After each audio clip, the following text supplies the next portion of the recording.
the structure of your day. Yeah. I know you have kids and family in New York. Yep. I leave every day at 5, which shocks everybody. I've been doing that since my kids were born. And then I work the night shifts. I work, sort of 8 to 11 at night when the kids go to bed. I can count the number of times, on usually 2 hands within the course of a year when I'm in the city and I don't get home at that hour. I am very structured with my travel. So when I was at Citi and I created sort of regional marketing office, council and regional digital, and we would travel as a team to each of the 4 regions once a year. So there were 4 marketing trips, 4 digital trips, and then anybody who wanted to be in the region or in the country could schedule around that. So my calendar was published a year in advance on my travel schedule. So I'm very, very, very, very ruthless with my time. I try at the end of every week or sometimes every month to take a look at my calendar and just take a 10-minute break. How did I spend my time last week? What wasn't effective? Where did I add value to our clients, our team? Those are the things that I care about more than anything. What was a waste? And then I'll call my assistant in and we'll talk about, here's what's coming up next week, take these things off the calendar. I call it the Jenny Craig approach, where we sort of ruthlessly try to thin down the calendar because, especially big companies, you just get overwhelmed by the amount of requests and you can spend your whole time responding. I had when I was a White House Fellow, Secretary of Labor Alexis Herman and I were going on a trip to the West Coast. And if anybody knows Secretary Herman, she's brilliant, amazing, and incredibly impatient. And we were on this trip, and her advance team got us to the airport, got us to the gate, and all's good. I was 25 years old, 26 years old, 26. Here I'm with the Secretary of Labor, staffing her on the trip. And the worst thing happens, they announce a 2-hour flight delay. And this woman literally has no patience. I'm bad, she's much worse. And I could see her starting to seethe, and all the advanced people have gone, and there's nothing I can do. I can't make the plane go faster, so I decide the best I can do is try to distract her. And she's a real historian, and so I asked her, I said, it strikes me that most people could name a famous president and what they did. Most people could name a famous congressman or senator. Most people could name probably even the Supreme Court justice. And so those branches of government, people understand what leadership is and who great leaders have been. And I said, well, why not cabinet secretaries? How many Americans, who do you think the great cabinet secretaries were and why? Which ended up being this fascinating conversation for almost an hour. But the thing she said to me that I think about all the time is she said, great cabinets, a good cabinet secretary spend all their days trying to keep the lids on the boiling pots of water. There is a crisis in every state, with every Congress, there's a crisis every single day. And I knew what she meant because we started every morning at 8 o'clock at a round table in her office on every crisis that had erupted from the previous night. Labor unions on strike, child workers at this plant's factory, meat's not safe here and there's protests, this congressman's landing and he wants a summer jobs program, president's going to Iowa and he wants to be able to announce something, this congressman, that was all day. And she said a good cabinet secretary can keep the lids on all those pots without anything boiling over. And she said there are very few good cabinet secretaries and it's getting harder because the world is moving faster and the pace of change is greater. Great cabinet secretaries, and she pointed to Frances Perkins from labor during the FDR years as an example. Great cabinet secretaries actually have an agenda and can move the ball forward significantly, and then hand it to the next person. And I think about that a lot as a CEO. You don't want to ever be in the trap of just trying to respond to everything coming at you. You want to have the time, the vision, the team, the space to allow for serendipity to think about that agenda you're setting. I'm just going to stop the mic over there. Okay. Can you reach? Can you reach? Yeah, crisscross, applesauce. There we go.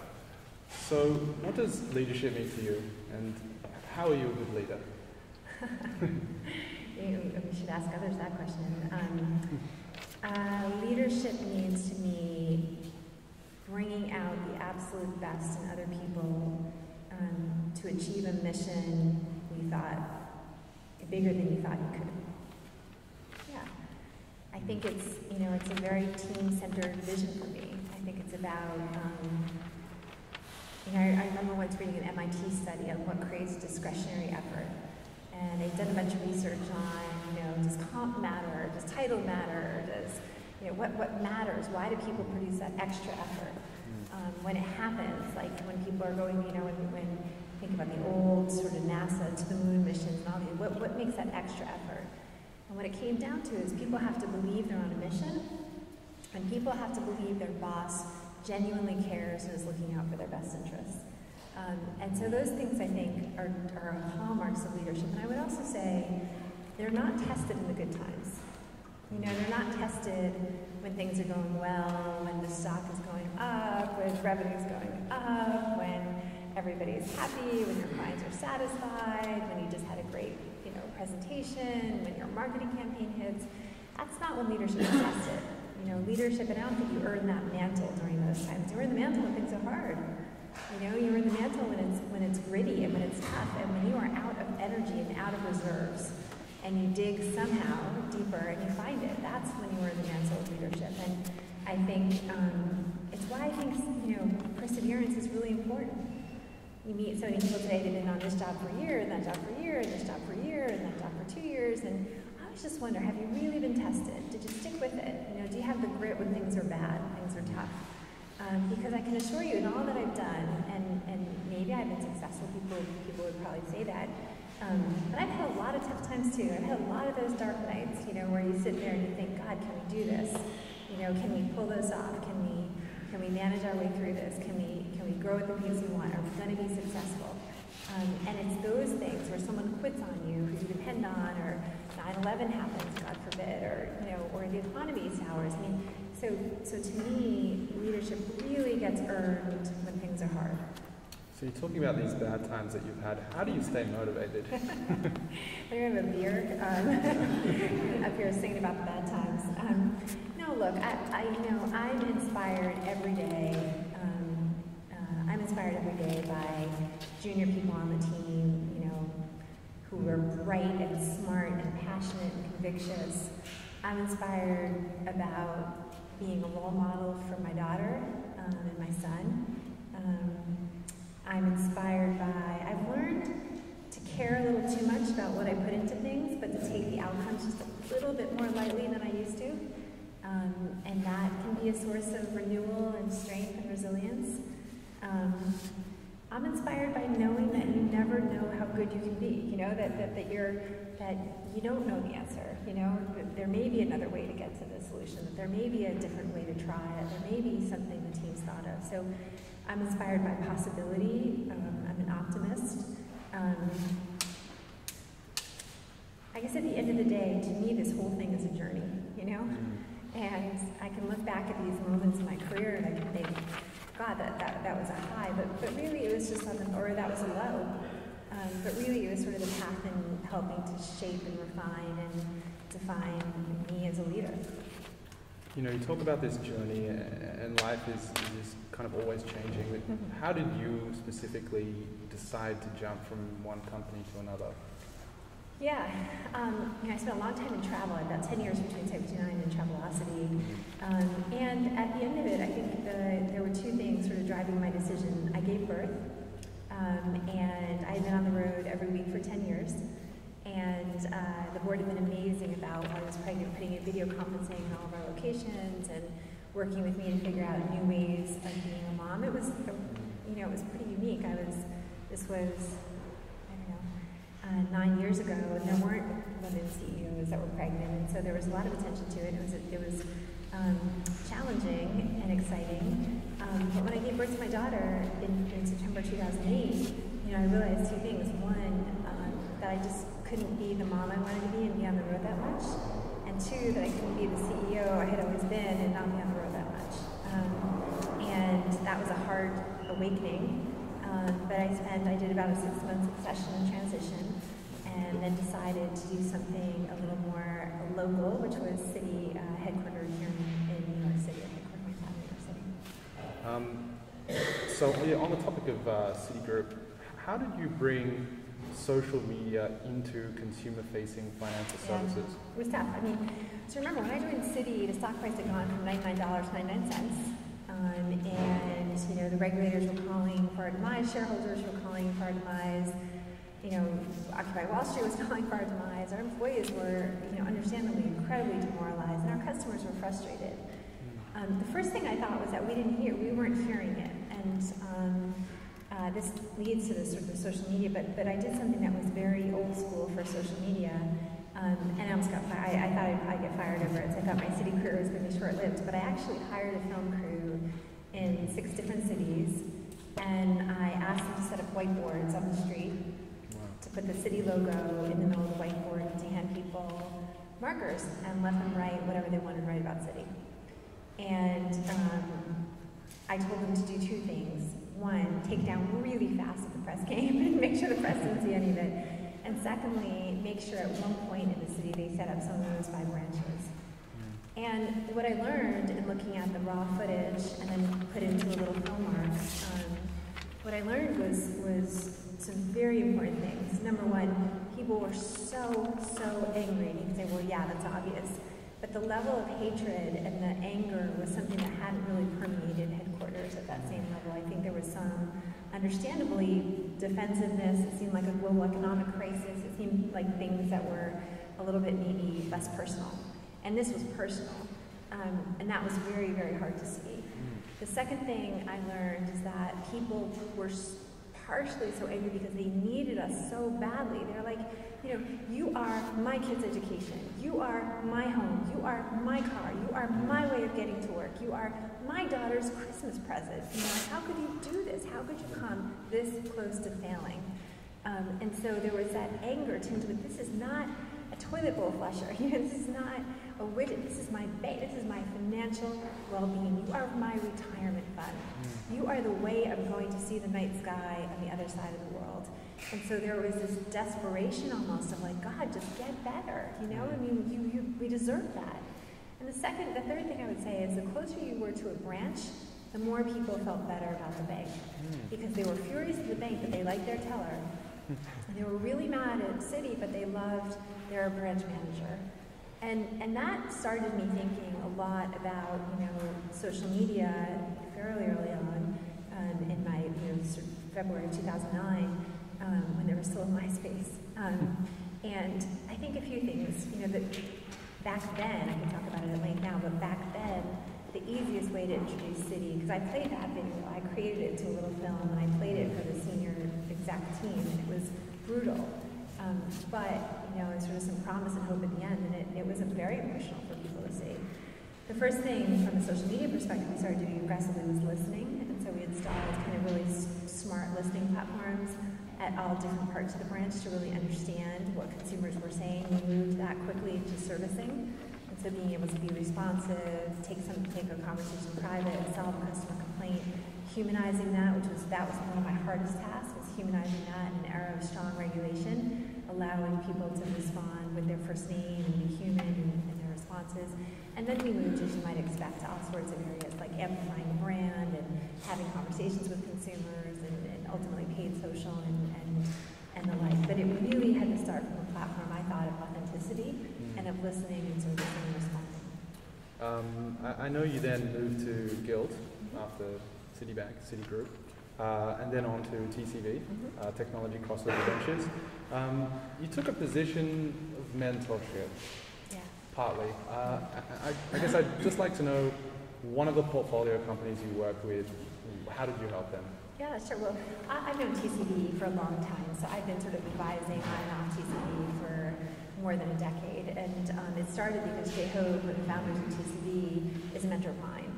And a tremendous friend, a brilliant mind. He's obviously done extremely well, but he's also just an incredibly inspiring mentor for me and role model. And so my involvement with TCV spans more than a decade, kind of on and off. I would say a lot of things. Sometimes portfolio companies they work with Spotify, for instance. They work with Rent the Runway, with lots of great companies. Sometimes portfolio companies, or sometimes women, portfolio companies especially, want you to come in and help with a substantive problem. Sometimes it's things like every quarter I host a New York Women in Tech breakfast of a good friend of mine, Susan Line from AOL. So we invite all the portfolio companies and women and others in to talk really off the record about how do you fundraise, what happens when you have an all-male investor group, or how do you recap a company, how do you take preference out, et cetera. So sometimes it's very, those kind of tough conversations. Other times it's been more one-on-one, from some of the guys in the portfolio companies. How do you manage kids, a family, a life, outside of work? And then sometimes it's very deep, like I've gone for a few days deep on things like acquisition marketing, and what are some of the new trends and techniques, and how do you think about attribution modeling and the like. And so it takes a variety of formats, I would say. But at the end of the day, for me, the benefit for me has been enormous. I think it's a very smart group of people that are always looking at what's next. And for me to be able to stay, sort of have the headspace to learn from them is a great privilege. How important do you think it is to have mentors and advisors? Just, when you're working with portfolio companies, startups, or just in life? Yeah. I mean, hugely, right? I mean, I'm not sure. I don't know. I say people are my mentors and my role models. It's not like we formalized that, anywhere. As a matter of fact, yesterday I got an email from a woman, Muniz, who was the head of BCG East Coast, and she was the head of the New York office when I started. And I always thought of her as a real role model, and she was such a intelligent and gracious and fierce woman. And for me, going into consulting, having someone like her and getting to work on some case teams with her was hugely inspirational.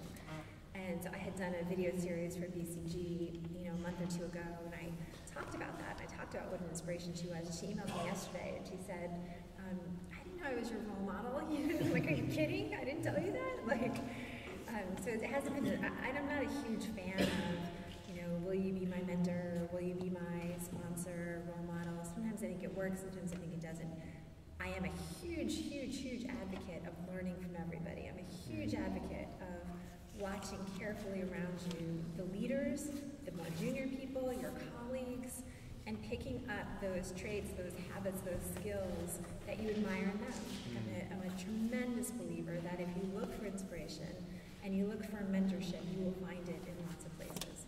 When you talk about lots of places, you talk about seeing it from other people, but what about blogs, podcasts, any other platforms? I actually love reading autobiographies. So, biographies, not biographies, and fiction. But in my spare time, I've certainly taken a lot from some of my favorite, all-time biographies. They tend to be the revolutionaries, the Nelson Mandelas, and Eleanor Roosevelts, and Gandhis, and Martin Luther Kings, and Lincolns, and the like. We've got some top tips for startups looking to market their business, consumer-facing business. Yep.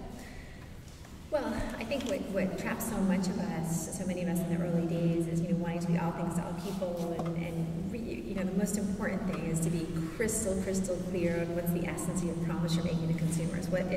How are they compromising today, and what's the essence of that promise you're making, and how timeless is that, and how do you communicate that in really creative ways? I was at Sesame Street today earlier, and they were talking about their new mission, and I said, gosh, Sesame Street new mission, I wonder what it is. And they said to help kids live smarter, stronger, and kinder. To help kids be smarter, stronger, and kinder. And you think, that is Sesame Street. That is, and who else does that? Who else in the world does that, right? At that level, at that global level, to educate, help make their bodies stronger, and to make them kinder for 0 to 5-year-olds. And so I think, when you are marketing, the heart of it has to be just a really crisp promise to consumers that, long after you say it, someone else is still thinking about it. Sometimes we try to jam it all in and say it all, and it should reveal itself over time. But what's that hook? What's the way to talk about what you're doing that is so unique and inspiring? I think that's critical. I think most businesses in the early days that have a great proposition, can do pretty well from word of mouth. I think before you get funded, you want to demonstrate two things. You want to demonstrate that you have some traction, and you want to demonstrate that your unit economics bear further investment, right? So you don't have to, when you're starting out, you don't have to solve world peace. You don't have to be Facebook. You don't have to be Uber. You don't have to be any of those things. You have to be really clear on who you are. You have to be able to demonstrate that you've got some momentum, that there's some traction, that people are coming and retaining and staying. And you have to demonstrate that if somebody gives you another $1, you're going to spend it well. And so I like to break these things down and kind of say, that's first order. That's first order business. And so don't worry so much about the millions and millions and millions of customers you will ultimately have. think first about how to make sure the experience is articulated well and really rich for those first ones, and that they come back and you start to show some momentum. So you're on the board of Nike for a few years. Yeah, you still great. Let's talk about the foray into tech. Apple Watch, hyper-adapt shoes. Yeah. They're amazing. Oh, I love Nike. I know. Feel bad. It's awesome. It is awesome. And I have to tell you, I have a great wardrobe of Nike sneakers and a great wardrobe from Guild. So, and then in board meetings, I try to match the two, like a Prada dress with, the hyper adapts or something. So, look, Nike is an amazing company. Its mission, if you don't know it, is to inspire and help drive performance of every athlete. The asterisk is a big point, because the asterisk says if you have a body, you're an athlete. And they have been, if you think about that as your mission, their mission is not to build great running shoes. Their mission is not to make sure that apparel fits well. Their mission is to inspire and help athletes perform. And that means, of course, in today's day and age, that has to involve technology. That has to involve thinking about how they're using technology to think about how they reach customers, using technology to think about how they help customers and athletes measure their performance and their success. It has to be about how they use technology to create better product and higher performing product. And so it's, I think, a no-brainer that those things are highly intertwined increasingly. What Nike ultimately does is it creates experiences. It's ultimately, there's an awesome, if you haven't watched the YouTube video, Dotting, it will get you off your feet. It's a local Indian agency with the Nike team developed a video in India about women and girls starting to become athletes. And the video they produced is called Dotting. Very local, very Indian, over 40 million views in a very short period of time. But it's that pulsing energy, it's that experience, it's that digging deep and knowing you can be better than you thought you could be. And that's the heart of Nike. Let's skip to IBM. Have you started? Well, yes and no. Like any job, right? You start several weeks before you start, unfortunately. So I have actually been spending, good long days, but I technically start on Monday. So some of the goals and objectives of this new role. Yeah. I'm really excited about where Watson's going. I think the applications of Watson, of course, for everyday business and making business smarter and more cognitive and aiding individuals in making decisions is very powerful. But I also think when you apply it in healthcare, you apply it in education, it can be really profound. And so, to me, there's a few major areas of focus. One is IBM has reinvented itself 5 times over its 105-year history. And so now it's really about cognitive cloud. So how do I tell those stories in a way that's compelling for everyday users? And how do I bring Watson down to the whole layers of capabilities that IBM has, so that whenever you're interacting with IBM, you're getting the benefit of Watson, the benefit of the cloud, and how do I tell those stories? Secondly, we're embarking on a much more aggressive performance marketing, digital marketing cultural revolution in IBM. And so gone are the days, the old sort of on-premise days where a relationship manager sold in a, 15-year, $100 million deal.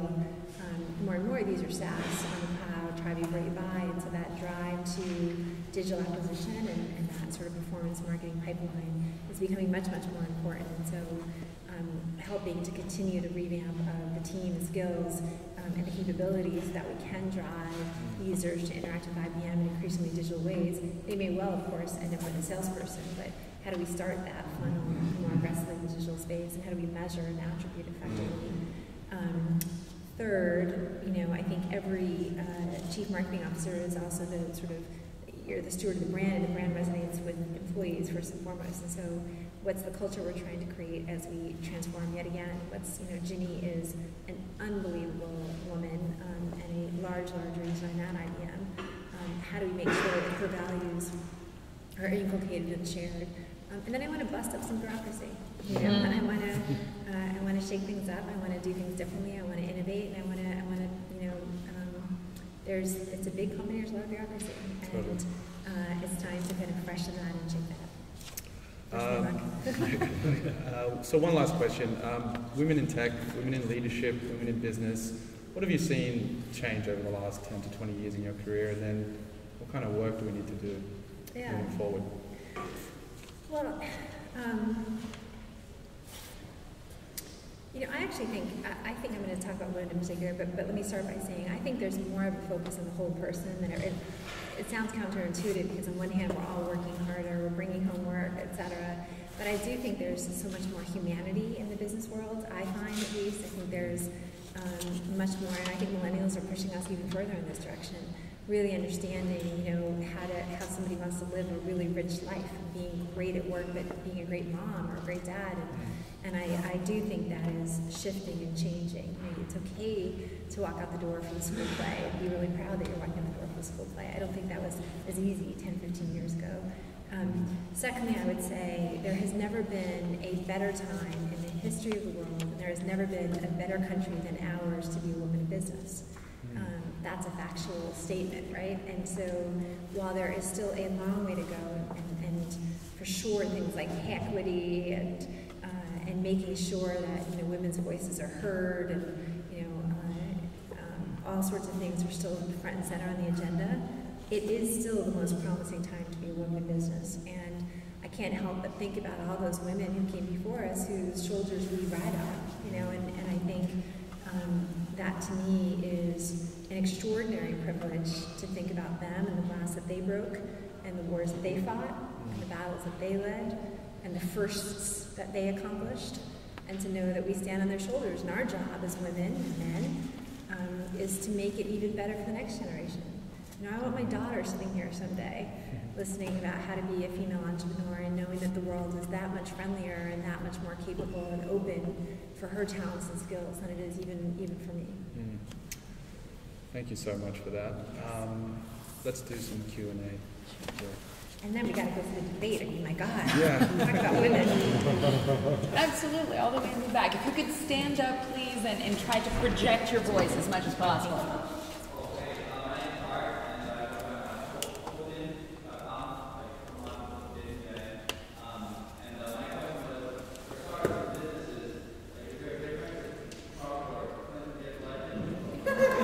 That's a great question. I think Australia is one pretty attractive if one of them gets elected. I won't say which. That's a hard question. I actually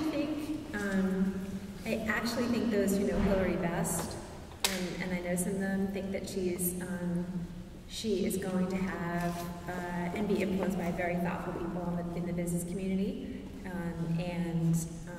so I have some hope there. I think startup communities care about a variety of things. I'm on the board of Tech.NYC. We think about that agenda for entrepreneurs and technology companies in New York City, and we think about a few things. Number one, can they source the talent they need? So are we doing a good enough job in STEM education? Are we helping young people with the new skills? I worry about anybody who's elected president on that agenda. I think we have a very long way to go. And I actually believe that things might get worse before they get better. If you think about artificial intelligence and the like, I think making really sure that we're getting, especially 0 to 5 young people, and then even early elementary, passionate about and make math and science accessible to is going to be fundamentally important to our career. So I would maybe put both of them at a question mark on that. It's a very hard agenda, but I think it's the most critical agenda, and it's the most critical agenda for the startup economy and digital companies, I think, in America. The second thing is we can't import all the talent we want, right? We've got to start growing it. The second thing that matters, I think, a lot to digital startups and tech entrepreneurs is the environment friendly? Is there too much regulation? Is there, sort of an onslaught of areas and places where you just can't be successful? That's true for small businesses writ large. And look, the reality here is there's definitely some unfair, or advantages that major, large global players have, right? And so I think the question for startups and digital tech companies in particular is, is whoever president going to have a thoughtful agenda around regulation? And I actually think a lot of that is increasingly being handled by city and state governments.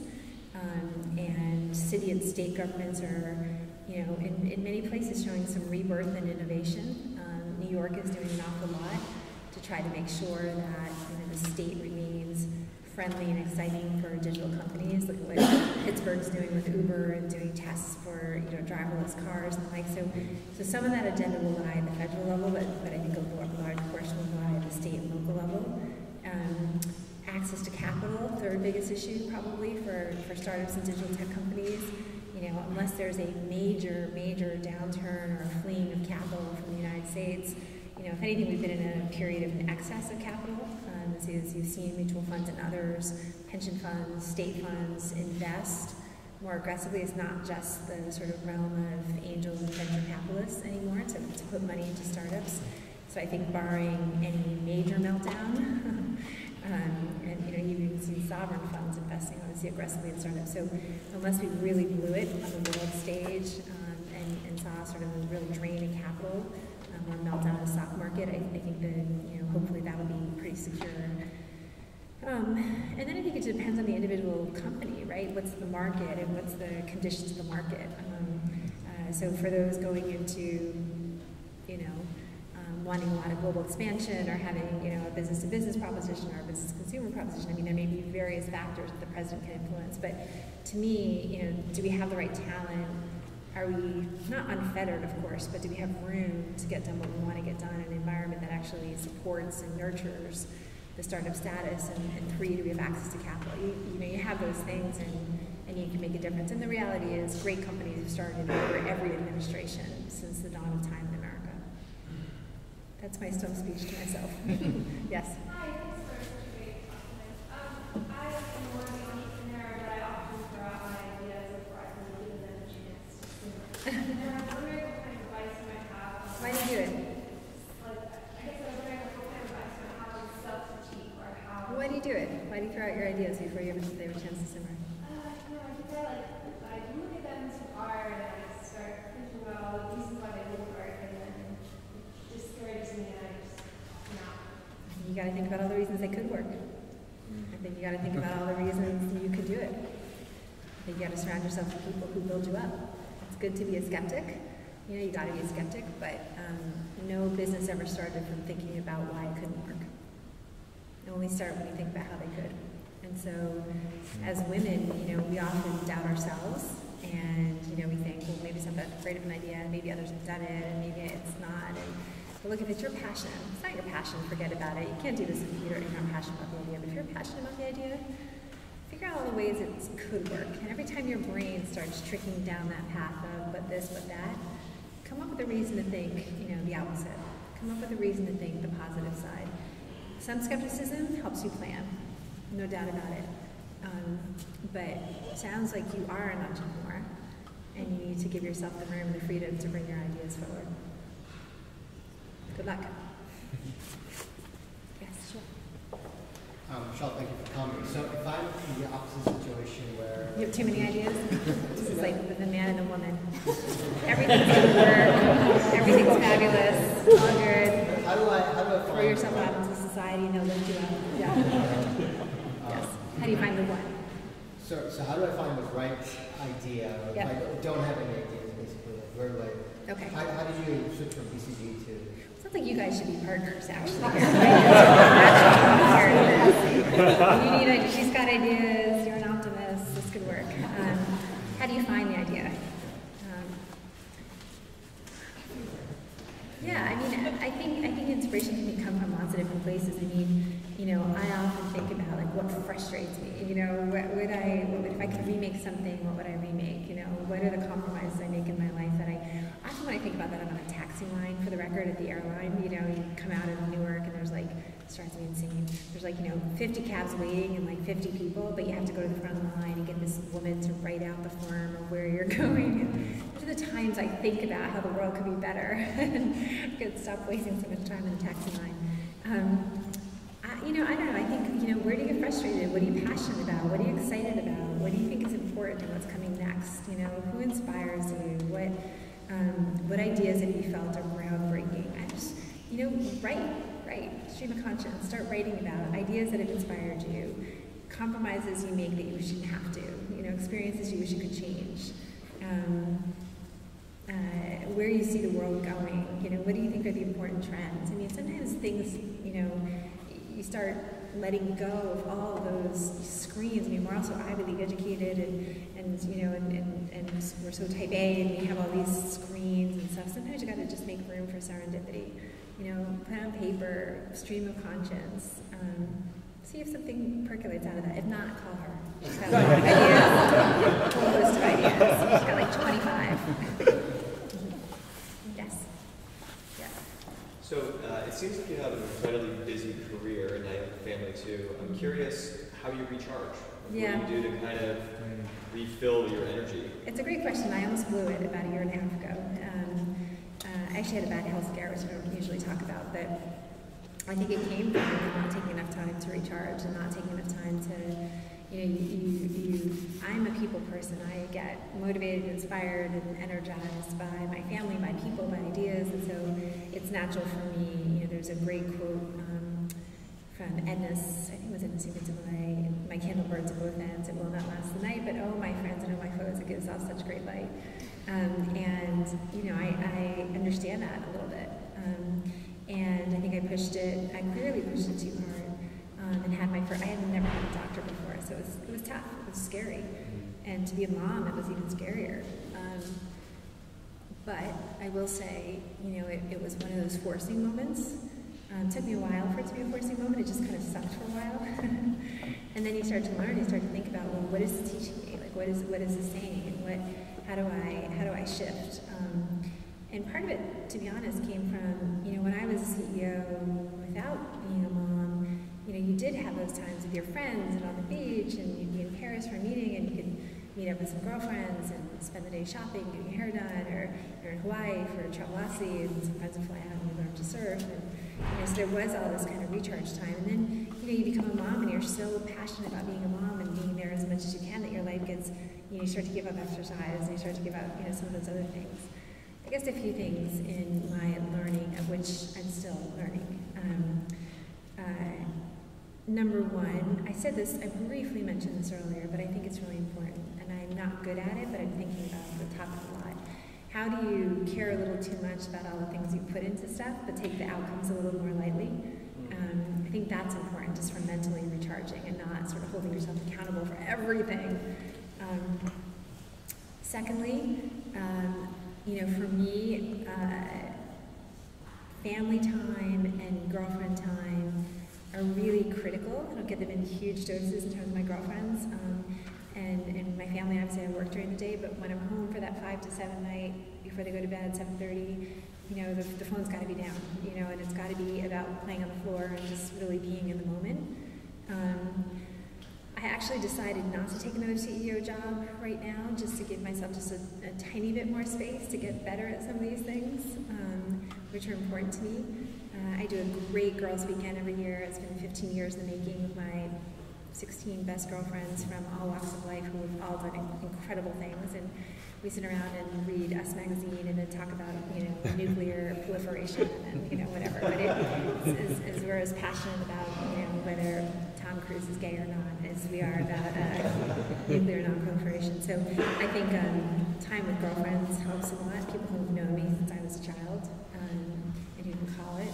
I think surrounding yourself with people who are not sycophants, who want you to be the best you, and who are helping you on that journey, and who pick up the slack when you need it as you pick up for them. That's really important. So lots of things I'm continuing to learn.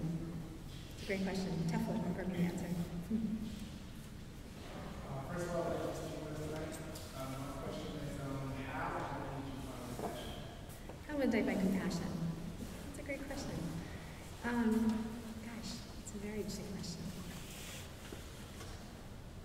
Well,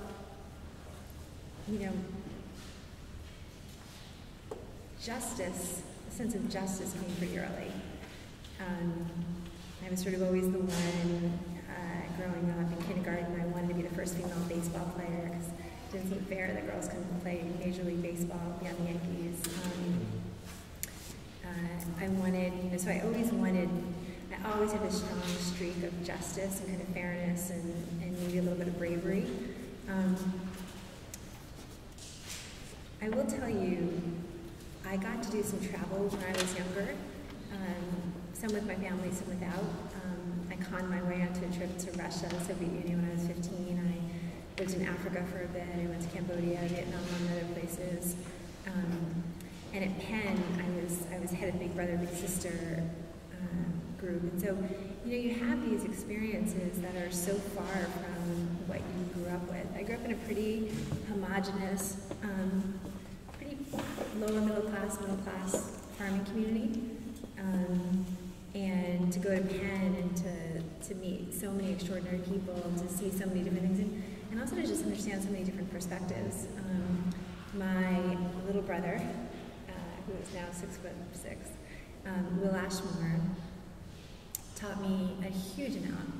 He was in Sarah Middle School, and I would go to school with him and have to be, go through the metal detector. It was sort of the rough time in Philly, and then we went off to Philly High, West Philadelphia High. He is in the Army now, doing amazing. He has 5 children, all of which are my godchildren. His daughter lived with me this summer. She's the first time her family went to college, Penn State. She just brought her down, we brought her down on this. It's such an interesting question. I think at the end of the day, these heartstrings are connected. These lifelines are connected. And my whole career, my whole life has been about the connections between people, and sometimes for the purpose of a business, and sometimes for the purpose of raising my kids, and sometimes for the purpose of supporting a friend, and sometimes for the purpose of them supporting me. And so I think if you're curious and you want to delve into what life is really like for somebody else, you really want to know, you really care, you really want to know. And I think if you are open to the emotions that come with that, it's impossible not to be someone of compassion and action. But you got to get out of your comfort zone, right? Maybe that's part of what's wrong with America right now, is we're all sort of living with our current worldview and watching the news that reinforces it. And compassion is about, really understanding what it feels like to be in someone else's situation and caring enough to want to be there to support them. So Thank you for that question. I'll let you pick. No pressure.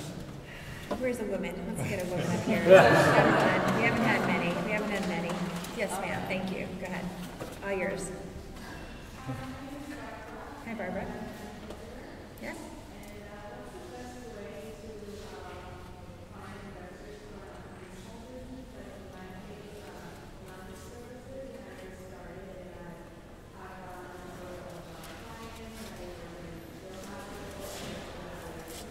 Yep.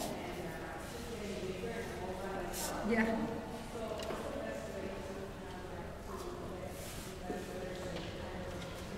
Yeah. Congratulations, first of all.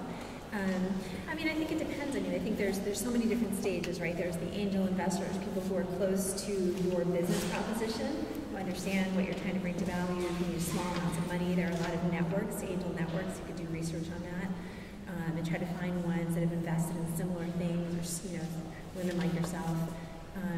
There's small business loans. Sometimes when you have a track record, you have a client base, and you have some cash flow, and it's pretty clear what the incremental investment is going to drive and going to mean. Small business loans can be a great way to go about it. There's traditional venture capital, but that comes with a lot of expectations on growth, and oftentimes a lot of structure and boards and all the rest of it. Can be amazing if you really want to take this to a much bigger level. But there again, you want to make sure you've got the proof points to be able to show them. And so, I think it's a lot about networking. It's a lot about the research on what other ideas were funded, who were they funded by, that are similar to yours, getting to know those people, getting to know the investors, the entrepreneurs, etc. But good luck for sure. All right, one more question. Go ahead. Go for it. Hi, thank you so much for your presentation. I'm with the Yale Entrepreneurial magazine, and my question is just how do you think a place like Yale or New Haven in general can sort of create and foster an entrepreneurship community? Yeah. Look, I think more and more you're going to see that entrepreneurship is not just in Silicon Valley and Silicon Alley, in Boston, right? But I think that New Haven is an amazing location with incredible talent. really close to Boston, close to New York, close to sort of managing European time zones and stuff. And so what does it take? It takes great people. You have that in spades. It takes ideas. She has them. And it takes capital, access to capital. And if there's not enough funding here, surely the markets of Boston and New York have access to tremendous amounts of capital. So, I actually think it's funny with my TCV hat on, we're looking more and more outside of New York and Silicon Valley as we think about what are the next generation of cities that are going to be on the move. So do it. Have me come back here next year and have this be the number 3 biggest market for venture in the world. Thanks everybody, appreciate it.